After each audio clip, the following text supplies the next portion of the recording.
Bismillahirrahmanirrahim. Dear students, Assalamu alaikum and welcome back in lecture number 7. Today's concept is also very much interesting, as the previous concepts, they are quite new and interesting as well. So there must be a lot of questions in the minds. So I welcome all the questions. Anytime if you want to ask any questions, it will be conveyed to me and we can share the knowledge. And today's topic is factors of production in Islam and factor markets in Islamic framework. Some part of this lecture we will cover in today's lecture and some part we will cover into the next lecture. Actually, this is based on a paper and it will be an example as well, that when you are asked to present any paper, how you will present that paper.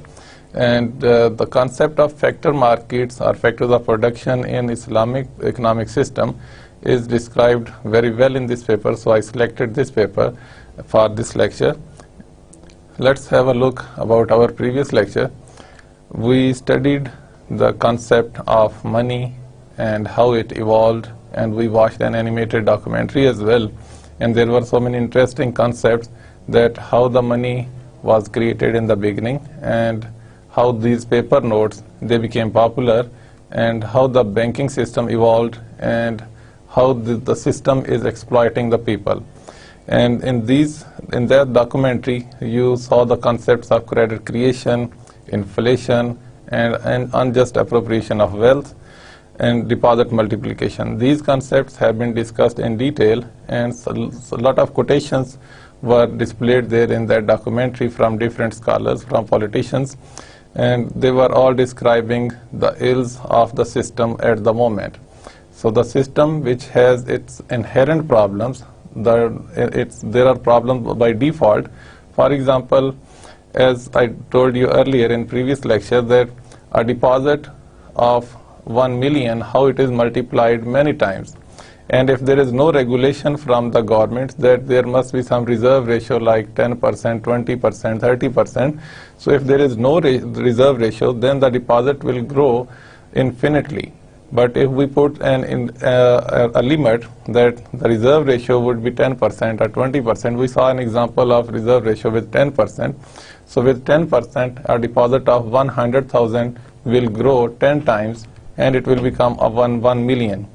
So the banks, if they have to pay, for example, an interest rate of 8%, so on 1 million, if they pay 8%, and then they can earn 20% on it, or maybe any amount of interest. In developing countries, interest rates are very high, whereas in developed countries, interest rates are lower. But still, they can earn a huge amount of interest as a revenue.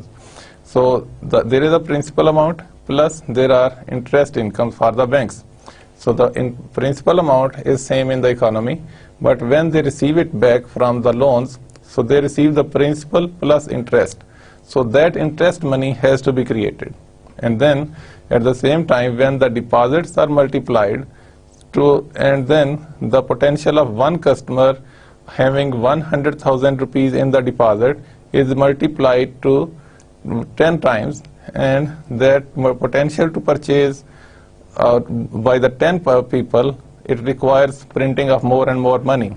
So the system in its own problem, with its own inherent problem, it creates more and more money. So debt creates money.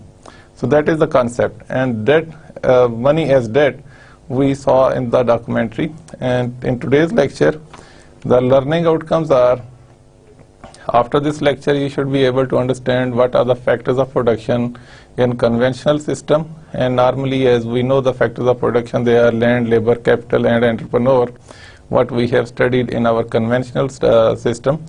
And then you will be able to understand the concept of factors of production in Islamic economic system and role of money as being a factor of production. So the main difference between the two systems, there are so many other differences, but one of the major differences, role of money, the monetary resources.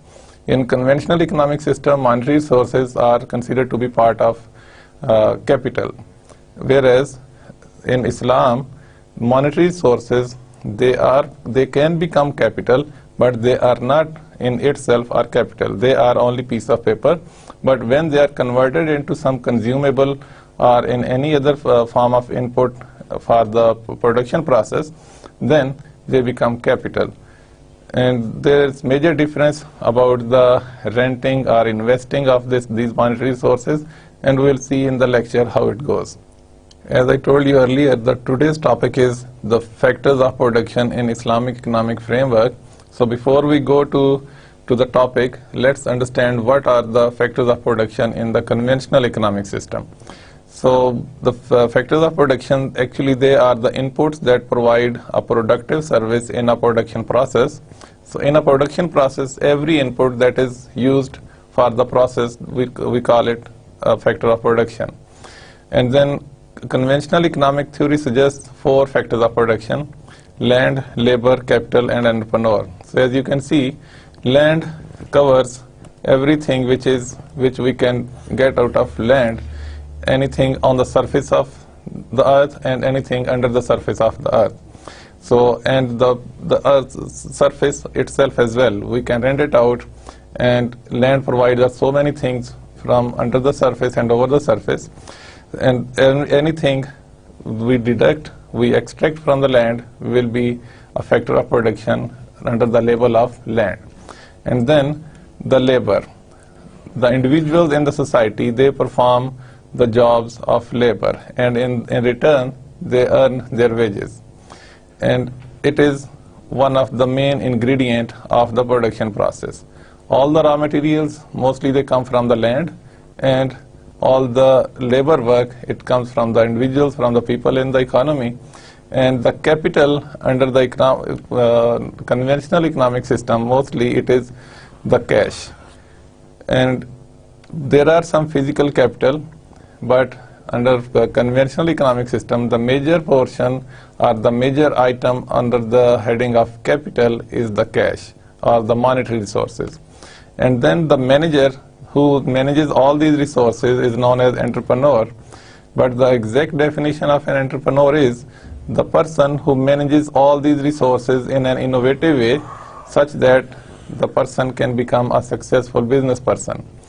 And an entrepreneur is always looking deficiencies, the shortcomings, and the differences, and what are the gaps available in the economy. And the entrepreneur is always trying to pinpoint those gaps and then to bridge those gaps. It's the job of an entrepreneur. They are always looking for opportunities, and whenever they find an opportunity, they manage these resources in an innovative way so that they can become successful.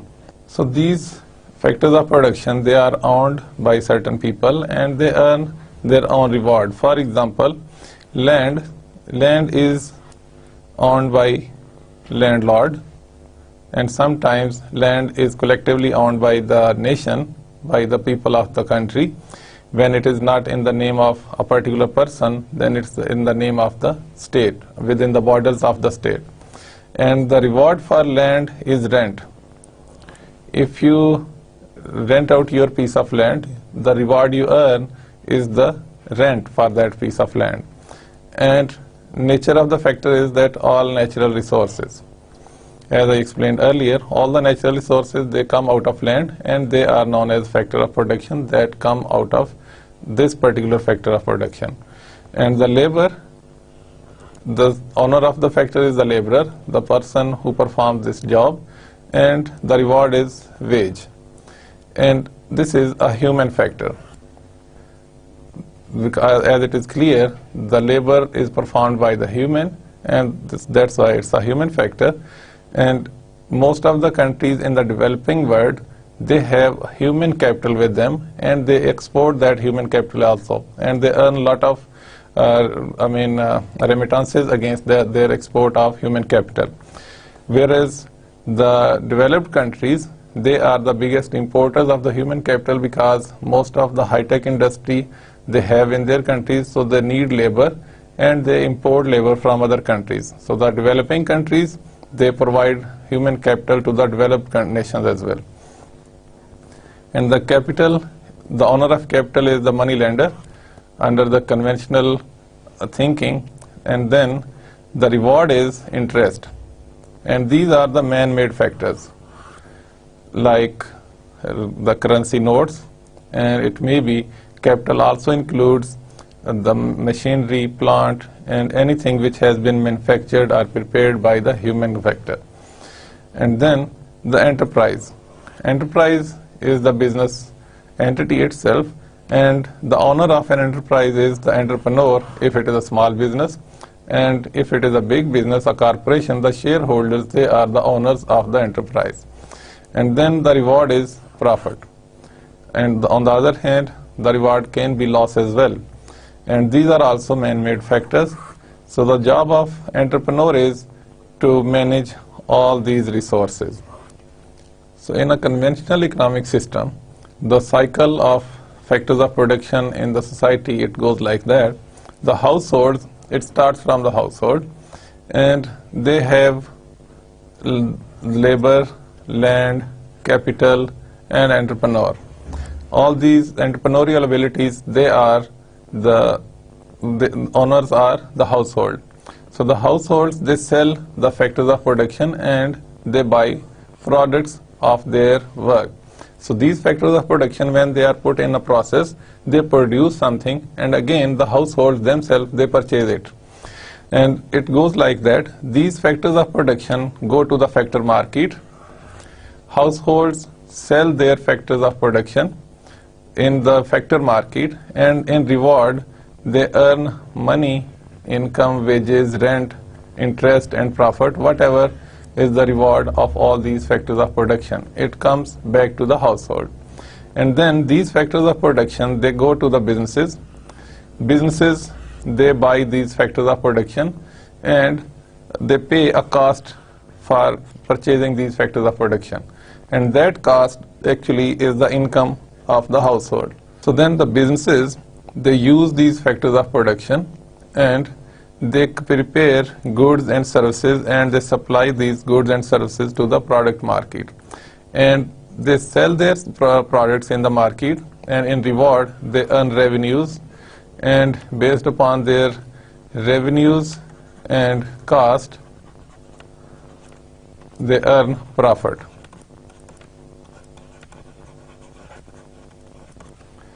And then these from the product market, which has been prepared by the businesses, the household, they purchase these goods and services, and against these goods and services they pay back the consumption expenditure to the product market. So this cycle goes on and on. So in a healthy economy, this process is very much smooth, and the factors of production, they get their proper reward. But there are some factors of exploitation which interrupt all this process, and we are going to discuss them also gradually in different slides. And there is some confusion as well. For example, capital is recognized as money and physical capital under the conventional economic system. All the monetary resources and the physical resources like plant, machinery, equipment, car, anything, these are the capital, so physical capital as well. So the capital resources, they earn interest as we saw in our previous slides, but the thing is, the reward of capital, as we discussed, is interest rate, but for the monetary resources the reward is interest, whereas for the capital resources reward is rent. So this is a confusion, and the conventional economic theory doesn't describe it properly. So the logic suggests that physical assets should earn rent per machine or per capital asset. So in conventional economic theory, capital earns interest rate, reward of capital is interest rate, whereas the physical capital, they are earning rent or interest rent per machine or per hour, whatever is the situation as per agreement. So this is a confusion in the factors of production in conventional economic theory. Now let's discuss the factors of production in Islamic framework. Islamic economy, it divides the factors of production into two kinds like factor inputs and consumed inputs. Factor inputs are those inputs which are not consumed and they earn a reward on it. They might be earning salary, they might be earning wages, what we call them ujrat as well, and it also earns rent. And all those factors of production which are consumed in the process, they are not supposed to earn any rent or wages or ujrat on it. They are supposed to be consumed in the process, and they can't become a factor input, rather they are the consumed inputs. For example, the fuel, the raw material, the plastics which are consumed and which change their shape. And money, which is the main difference between the conventional economic system and Islamic economic system, that under conventional factors of production, money is part of capital and it is taken as a factor input. But in case of Islamic economic system, money or all the monetary resources, they are not taken as a factor input. So money is recognized as consumed input and becomes useful only when converted into consumed input of factor or factor input. So money, we can convert it into a consumed input or factor input. So it is consumed. By nature, money is consumed in this process, and it becomes input only when it takes the shape of a consumed input or a factor input. And money itself is not considered a factor of production, but it has the potential to become a factor of production. So this is, as we discussed in one of our previous lecture, money in itself is not a factor of production, but it becomes capital only when it is converted into some form of capital. And then the reward for the factors of production. What is reward for the factors of production? In Islam, as we discussed, that there are factor inputs and there are consumed inputs. And what are their rewards? There are two types of rewards. As the nature of the inputs, they suggest them to become a hired factor of production or an entrepreneurial factor of production. So the consumed inputs, they can't become an entrepreneurial factor of production, whereas the factor inputs, they can become a hired factor of production, and also we can become an entrepreneurial factor of production. So what is hired factor of production? All those factors that earn ujrat, wage or rent. For example, labor earns wage, land earns rent, machinery earns rent. So these are the factor inputs. Whereas entrepreneurial factors of production are the factors that can face the risk when any business venture is initiated.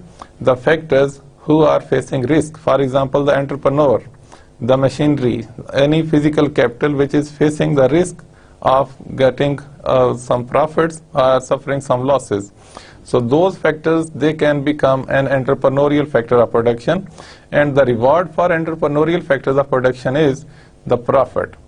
So the factors like entrepreneur, capital assets, which are employed in the production process with the intention to earn some profit, those are the factors which earn profit as a reward. Otherwise, if you rent out your machinery, you are not supposed to face any kind of risk. You will simply earning a reward as a rent. But when you employ your asset, your machinery in your business, and you are not going to earn any rent on it, rather you are going to earn some profits on it. So this is the difference between hired factor of production and entrepreneurial factor of production. And only factor inputs which are not consumed in the process, they can become either hired factor of production or an entrepreneurial factor of production. And discussing the reward for the factors of production, for factor inputs, those factor inputs that opt to become a hired factor of production, the reward is ujrat or rent. Money, not being a factor input, cannot earn any ujrat or rent. So that's the difference here. The monetary resources under conventional economic system, they earn rent on it, they earn interest on it, as we know them as cost of capital. But under Islamic economic system, monetary resources, they are consumed inputs, so they can't become and they can't be paid any profit or any rent on it. And as said earlier, all those factors of production who are exposed to face a risk while starting any new business and business activity, their reward is profit. Then what are the entrepreneurial factors of production? Let's have a look into the details. Entrepreneurial factors of production are the combination of human and non-human resources that are willing to bear risk involved in initiating or participating in productive economic venture. They can be the human, they can be any physical capital, and the entrepreneurial factors are economic resources which confront with a choice to work for a wage or to have their own work, and decide those factors which decides in favor of their own work, they can become the entrepreneurial factors of production. And sometimes economic resources have no choice but to become an entrepreneurial factor of production. For example, the person, the human capital, who can become a labor, and the same human capital can become an entrepreneur. So the entrepreneurship is the feature that requires certain skills. So every human cannot become an entrepreneur, because entrepreneur has to be smart, has to pinpoint the opportunities and then use the resources to grab that opportunity to and earn profits. But if the person doesn't have that much qualities, then he is only left with one option: to become a salaried person or to become a laborer. So, and sometimes the market risk is so high that people, they don't want to put their resources on risk, and they opt to become a hired factor of production, that is a laborer. And sometimes people, they have monetary resources with them, since they cannot earn interest under the Islamic economic system, so they have to convert their monetary resources into some entrepreneurial resources. And on the other hand, sometimes the wage rate in the market is so low that people prefer not to become a laborer. So the option is only to become an entrepreneurial factor of production. So there are certain conditions where the human capital, they have to become, or the physical capital, they have to become an entrepreneurial factor, because the situation in the market is such that they can't go as a hired factor of production. For factor inputs, those who opt to become an entrepreneurial factor of production, there are two types of decisions. For example, the decision making and risk taking. So the decision making is solely the job of an entrepreneur, the human capital, the human factor of production. So then all other physical capitals, they can face the risk, but they can't decide what to do. So the job of an entrepreneur is to become a decision maker and to bear the risk as well. And sometimes the entrepreneur, they can visualize an opportunity, but they can't become a good manager, they can't become a good clerk to input all the entries of the daily operations. So they hire the services of other people. They hire the managers, the clerks, and also the security staffs, and different types of staffs they can hire. They can use the services of those people. So the organizers, they earn. The organizers means the managers, the clerks, the security staff, and all other types of staffs. They earn their ujrat, their salary, whereas the entrepreneur who is managing that whole organization, who started or initiated that business activity, they would earn profit as a reward of their efforts. And in case of hired factor of production, all the resources that offer productive services for a definite reward, they are known as hired factor of production. So the reward must be known. For example, if you have a vehicle, if you have a car, for example, and you want to rent it out, so it must be clear, it must be mentioned clearly in the contract, or it must be clear to the people whom you are going to give your car for use, that reward or rent would be hourly basis or 24-hour times, and whatever is the situation. So as we discussed, all factor inputs, they can become an entrepreneurial factor of production, and they can become a hired factor of production as well. Whereas all the consumed inputs, they can't become a hired factor of production, because they are consumed in the process. and the organizations and managers as factors of production too are treated as hired factor of production as long as they are not willing to bear the entrepreneurial risk. So all those human capital, as well as discussed in the previous slide, for example managers, clerks, the security staff or any other staff, they are the hired factors of production, and when they want to become an entrepreneurial factor of production, they have to face the risk as well. So the reward for facing risk is the profit, and that is the job of entrepreneurial factors of production.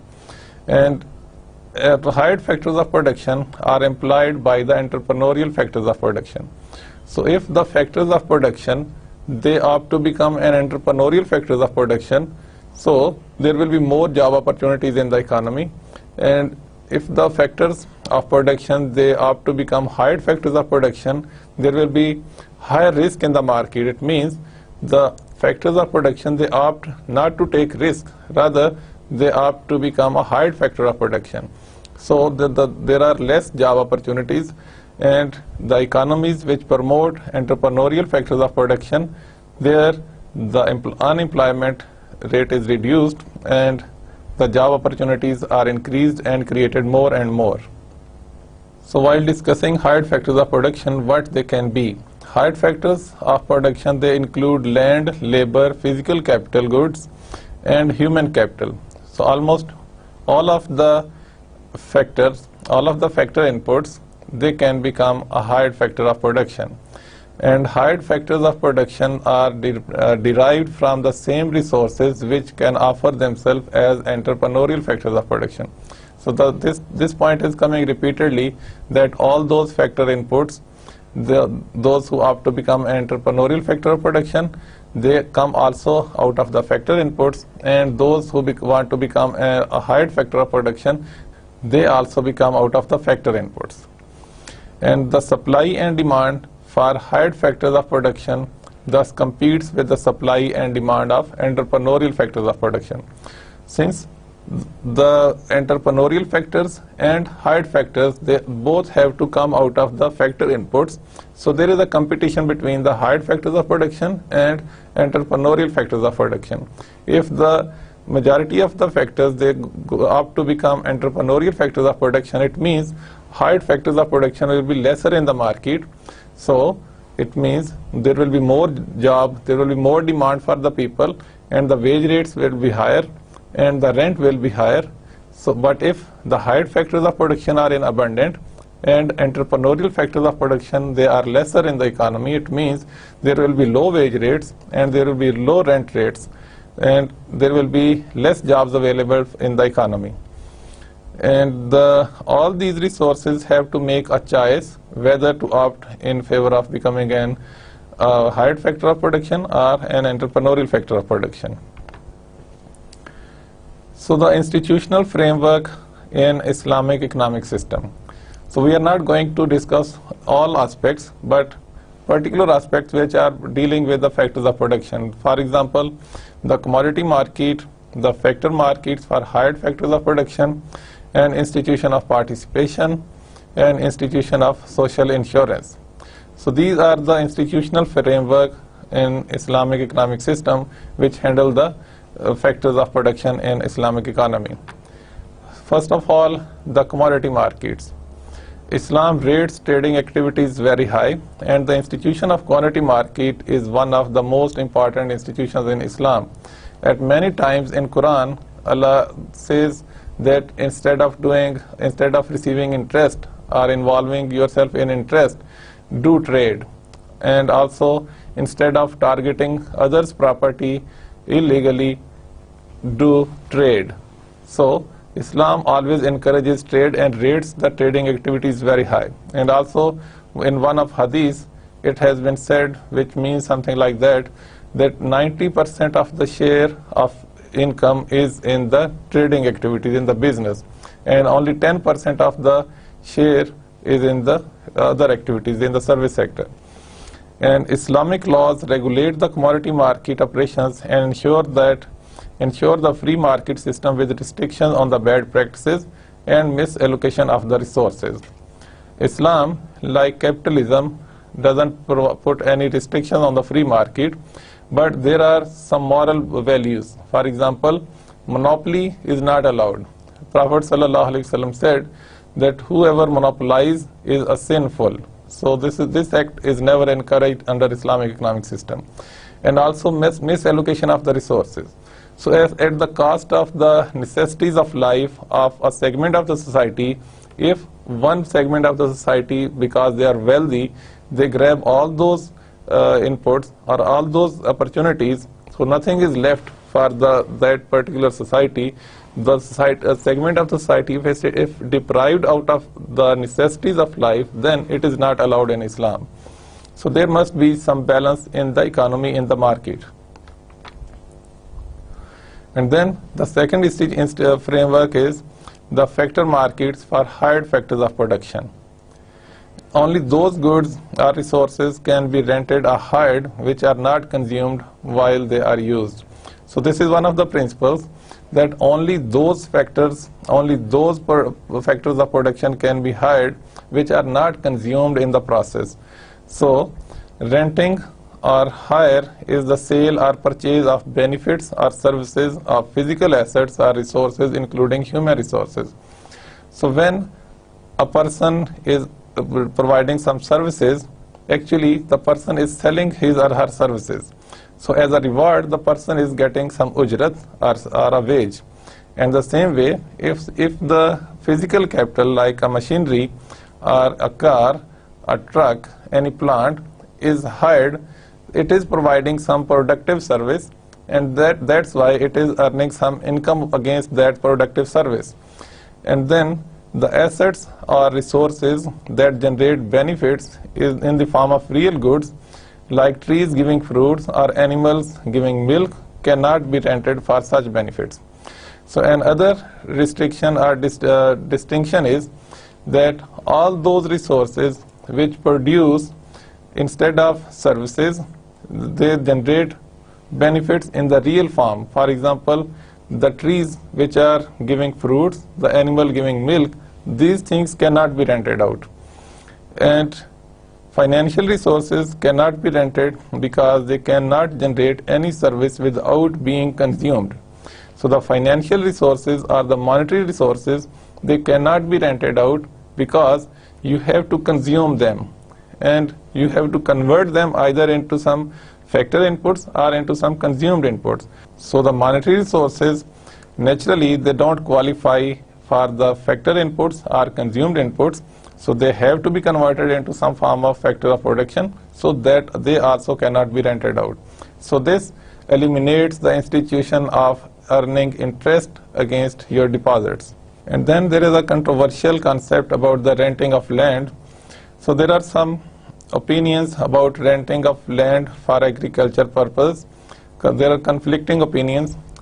A minority of Islamic scholars, not the majority, only few of the scholars, they think that renting of land for agriculture purpose is not allowed, whereas the majority of Islamic scholars, they allow the renting of land for agriculture purposes within the general principle of renting, that is, any physical resource that is capable of providing or generating any service can be rented or hired. So because of its quality of the land to provide the service to grow something, it can be rented out. So the land is supposed to be just like a machinery which provides the service of being productive when the inputs are used. So again, in case of land, agricultural land, there are certain inputs into it, like seed. There must be some activities to fertilize the land, and fertilizers will be used, some other inputs, watering, everything that will be used. Only then it will give the service of producing something.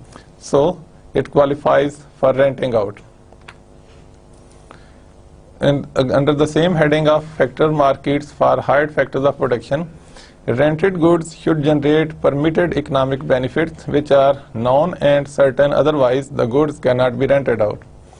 So the purpose of renting out should be specifically mentioned in the contract. When you rent out your plant or machinery or car or any goods, so the purpose must be known.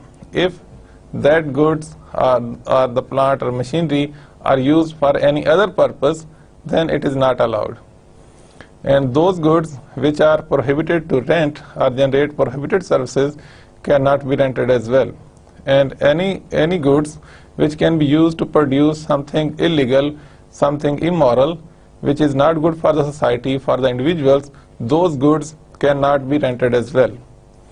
And any loss or damage to the property not willfully caused by the tenant is to be borne by the owner. And one of the principles is that just like you hire a car and you use it, while you are using it properly, somebody came and hit the car, so the damage is not your responsibility. The company who provided you the car will, because they have the insurance for the car, so all the problems or the expenses will be borne by that company. So in Islamic economic system, if the tenant, the person who hired that asset, did not make any mistake, and because of any natural reason or because of some else's mistake, there is a damage to the asset, then the loss will go to the owner, not the tenant. And now discussing the ujrat for the hired factors of production. Ujrat will be determined by the supply and demand forces. If the factors of production in the economy, they opt to go for entrepreneurial factors of production, then there will be lesser factors of production available for as a hired factors of production. So because the demand will be more, so the ujrat or reward will be higher. So the demand and supply forces, they will determine what will be the level of ujrat for a particular asset. And ujrat by definition is fixed and known in advance, and ujrat should be definite and known in advance. So whenever you are going to hire a person, or whenever you are going to hire any asset, the ujrat, the reward or the rent must be known in advance in absolute terms. And if the ujrat is uncertain, and when you don't know the ujrat, it means there is a risk. So whenever risk is involved, then it is not a hired factor of production, it becomes an entrepreneurial factor of production. So when the ujrat is known, it is a hired factor of production, and when the ujrat is not known, it is an entrepreneurial factor of production. And ujrat cannot be in terms of same or similar benefits or services. For example, ujrat of machine cannot be in terms of allowing the use of a similar machine. For example, if you rent out your asset today, you cannot get the reward by using the asset of the other person of the same specification for the same period. The ujrat should be in some other terms. It is, however, allowed to pay ujrat of a machine by allowing the use of a building, or by allowing the use of an equipment or a machinery of different kind. So if you rent out your machinery, you can earn ujrat by using any other asset, like using a building or any other machinery of different nature. So the ujrat of a machine will not be the reward of using the same machine as a reward from the other person. And the resources that have been allowed to be rented or hired, they include, under Islamic economic system, as under the conventional system, land, which includes the services of cultivation or construction or plantation. So if you hire the land, you can use it for cultivation, agricultural purposes, and for the construction on it. And the second point is animals. Animals can also be rented, and the service they would provide will be like transportation or help in the cultivation process. And human resources, they can also be hired, and this will include the manual labor such as loader, unskilled worker, servants, etc., as well as such skills and professions are as doctors, lawyers, professors, organizers, managers. They will also include in the hired factors of production, and they can also be hired. And the buildings such as the houses, shops, factories, stores, and the warehouses, and also all such other goods that are capable of rendering services without being consumed. Without being consumed, this is the key line. You have to keep in mind that all the resources which are not consumed in the production process, they can be rented out. For example, machinery, tools, dresses, tents, jewelry, etc. And factor markets for hired factors of production are almost similar to the conventional factor markets for land, labor and capital. However, there are certain differences. So the factor markets, they are almost same as we see for the conventional economic system, but there are certain differences as we mentioned earlier as well. For example, monetary resources cannot become a hired factor of production, which is not so in conventional framework. In conventional economic system, monetary resources can also be hired out. So you can see a whole institution is negated here, the renting of monetary resources, and the reward is definitely interest. So in Islamic economic system, you cannot rent out your monetary resources, you cannot earn interest on your loans. The only loans which are allowed in Islamic economic system, they are Qarz-e Hasana. Otherwise, you have to invest your resources. All the monetary resources, they need to be converted into some entrepreneurial factor of production or a hired factor of production. And before conversion into some other factors, monetary resources cannot become a hired factor of production. And the supply of hired factors of production factors, they particularly of labor, results in the process of choice whether to be a hired factor or an entrepreneurial factor, whereas in the conventional theory, their supply results in the process of a choice whether to get employed or not to get employed. So the treatment is totally different. In case of labor, for example, under Islamic economic system, the same human capital, they can become labor and they can become an entrepreneur. Whereas under the conventional economic system, the laborers, they have the choice whether to be employed or not. A different class of the society, they have the right to become an entrepreneur. Although the people in the poor segments of the society, which are the majority, they can become entrepreneur, but the opportunities are limited. For example, the people with more resources, they have easy access to the capital, they have easy access to the monetary resources, they can get loans from the banks, they can get contacts from other business people. But a person without much resources, who is a poor person, they are quite limited in their resources. They can't get loans from the bank because they don't have some securities with them, they don't have enough assets to pledge against those loans, and they are not trusted by other business people as well. So the richer, they get the richest, and the poor, they get poorer and poorer. And in Islam, entrepreneurial resources are encouraged to participate and bear the risk to earn profits. Participation will be on profit and loss sharing basis, for example, musharaka and mudarba. In Islamic framework, it encourages the entrepreneurial activities, and it encourages everybody who has any potential. It provides opportunities to all the individuals. In the society, every individual has the potential to become an entrepreneur, to become a laborer, or to opt for any of the factors of production.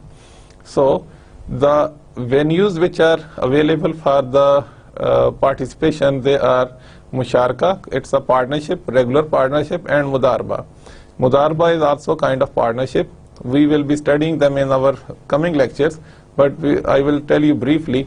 Musharaka is a partnership where two or more than two people, they get together and they join their resources, they bring their capital with them, maybe the monetary resources, the physical capital, and they employ their capital in a business, and they share the profits in a ratio, and also the losses according to the proportion of their investment. Whereas in case of mudarba, it's being a pure entrepreneurial form where a person with some innovative idea, with some feasibility plan of a business, reaches to the person who has some capital with him or her, or any financial institution, they can provide capital to those people. So the capital comes 100% from one party, and the entrepreneurial services, they come from the other party. So they can both join together and they can start a partnership, and they can share the profits in a ratio, in an agreed ratio, and again the loss will be shared according to the proportion of investment. It means if the capital is provided 100% by one person, then the loss will be shared by the same person. And this might seem something strange to you, but we will be discussing the logic in our coming lectures. And the profit and loss sharing mechanism in the participation has been clearly defined in Islamic economic system. The profits can be shared at any agreed ratio, whereas the losses will be shared depending upon the level of investment. For example, A and B, they join together, and A brings 50% of the capital and B brings 40% of the capital, and suppose C is also one of the partners and C brings 10% of the total capital. Their profit sharing ratio can be like 30%, 30% and 40%.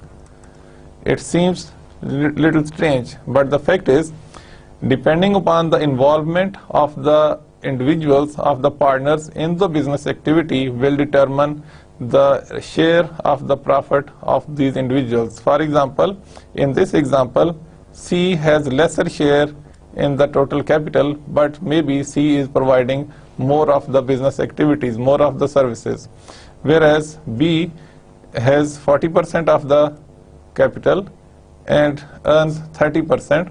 It means B might also be having some more business activities, and A, it seems more like a sleeping partner. So the share of a sleeping partner will be lesser, whereas the active partners, they will be getting higher shares, despite the fact that the active partners, they have the least share in the total capital. So, but when it comes to the sharing the loss, so what will happen? Profits will be shared according to the agreed ratio, but losses will be shared according to the proportion of the capital.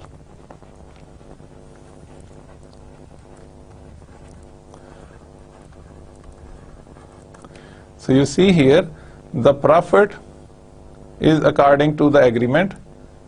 It doesn't depend upon the proportion of capital, whereas loss depends all upon the proportion of capital. C will be having 10% of the loss, B will be having 40% of the loss, A will be having 50% of the loss, whereas A has only 30% of the share in the profit, but in case of loss, A will be having 50% of the loss. So this is the profit and loss sharing mechanism in Islamic economic system. The logics we will be discussing in the coming lectures. And discussing the same institution of participation, in a capitalist system, all productive resources are rentable. In an economy with high business risk, all productive resources will prefer to be on ujrat rather than to be entrepreneurial resources. And scarce factors obviously will have high ujrat, so there will be no compelling reason to face risk and to become an entrepreneurial factor of production.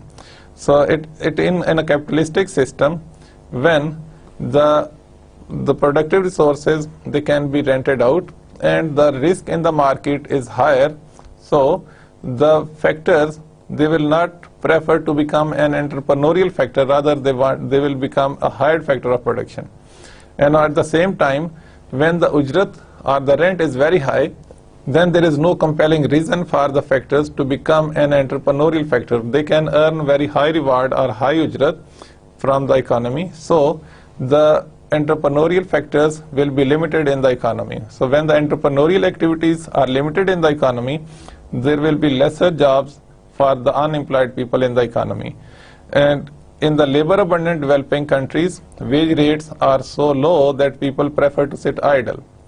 And when it comes to compare the benefits, they think rather than working, it's better to stay idle. And the surplus labor fails to get participation from the physical and financial capital because of high risk.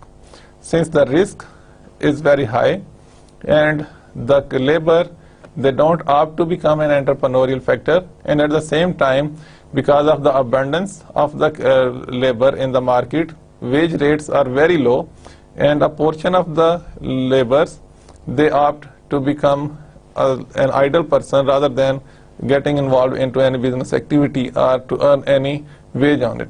And the surplus labor, they opt to stay idle rather than involving themselves in any hired factor of production or involving into a entrepreneurial factor of production.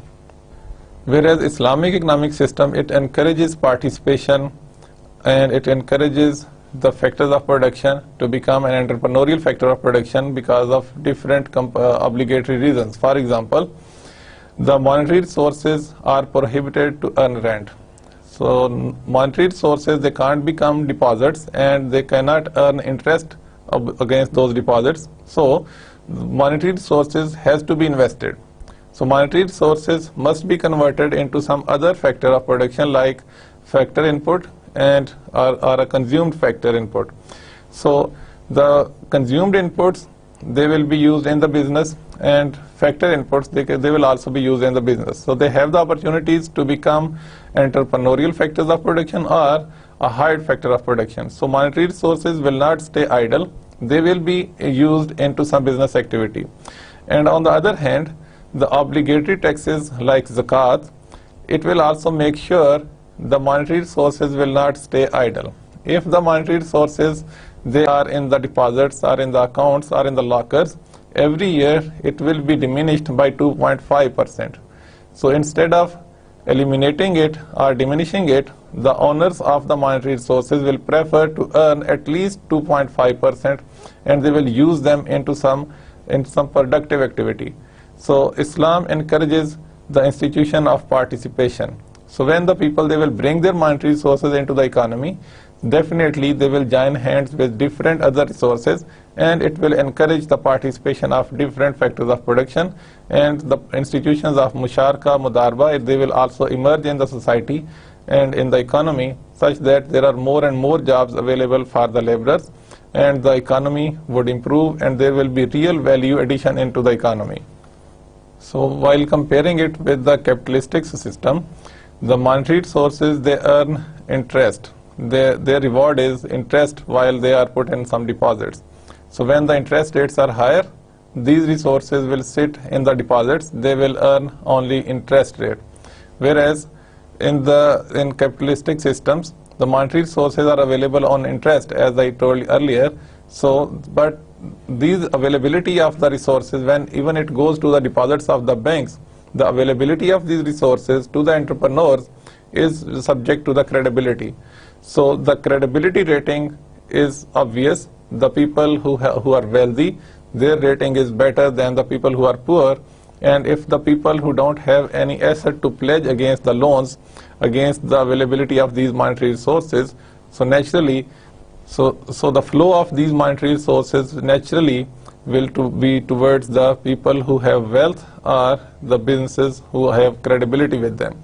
So the poor people, they will not have access to the monetary resources, and ultimately the poor become poorer and the richer become the richest, and the organizations, they will grow in their sizes because they have easy access to the capital resources and the return of their efforts is sure. So if they want to face any risk, the banks, they know that the return of these organizations is much more than the returns they have to pay to the banks. So the credibility will determine the flow of the monetary resources. And while discussing the same institution of participation, in Islam, the institution of participation creates demand for entrepreneurial resources.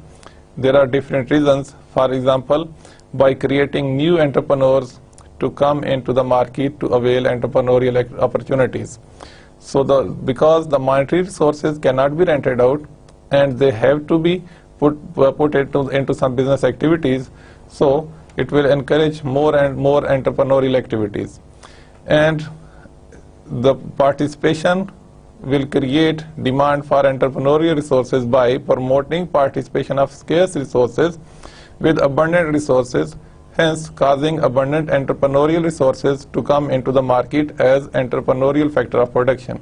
So there are some scarce resources into the market and there are some abundant resources into the market. So Islamic institution of participation encourages the combination of both, because monetary resources are abundant with one segment of the society, and the people who have innovative skills and entrepreneurial resources with them, they can join hands together and they can create more and more entrepreneurial activities. And by promoting participation of big entrepreneurs with small entrepreneurs, and hence creating demand for small entrepreneurs. So the bigger corporations, the bigger organizations, when they have their deposits, the abundant capital with them, so instead of putting that capital into the banks, because it is not allowed in Islam to earn any interest or any rent against the monetary resources, so the bigger businesses, they will involve the smaller businesses or the entrepreneurs from the economy, and it will encourage more and more entrepreneurial activity. And also by reducing risk in the economy, by distributing risk fairly among the entrepreneurs, and hence making the potential entrepreneurs to come forward and to take entrepreneurial activities. So when the bigger corporations and the system provides more and more resources into the economy, and the people who have the potential to become successful entrepreneurs, who have some innovative skills with them, they will be encouraged and the risk will be minimized. So when the risk is minimized, then the people will be taking more and more business ventures and more jobs and more value into the economy. And at the fourth point, the institution of social insurance. Islam ensures the well-being and livelihood of the people. The institution of social insurance consists of the following factors. Social insurance means the people, the deprived segment of the society, they are provided with the livelihoods which are the minimum requirement of the individuals. So in Islam, as we discuss almost in every lecture, that Allah says in Quran that in their wealth the beggar and the outcast had due share. The ayat I already quote here many times, وَفِي أَمْوَالِهِمْ حَقٌّ لِلسَّائِلِ وَالْمَحْرُومِ. And it makes sure the people who don't have any livelihood requirements with them, necessities of life, so the people who have wealth, they have to provide them. And also the institution of zakat, sadaqat and charity, it also makes sure the people, they have enough livelihood with them so that they can live a respectable life. And the system ensures minimum living needs for everyone, so the entrepreneurial factors would be encouraged to take risk, and the demand for entrepreneurial factors of production would increase, which means welfare of the people. So when the people, they know that even if they lose everything in any business, so the system will take care of them. There are people, there are institutions who will take care of them, and they will provide them with minimum necessities of life, so they can face any kind of risk with high morale.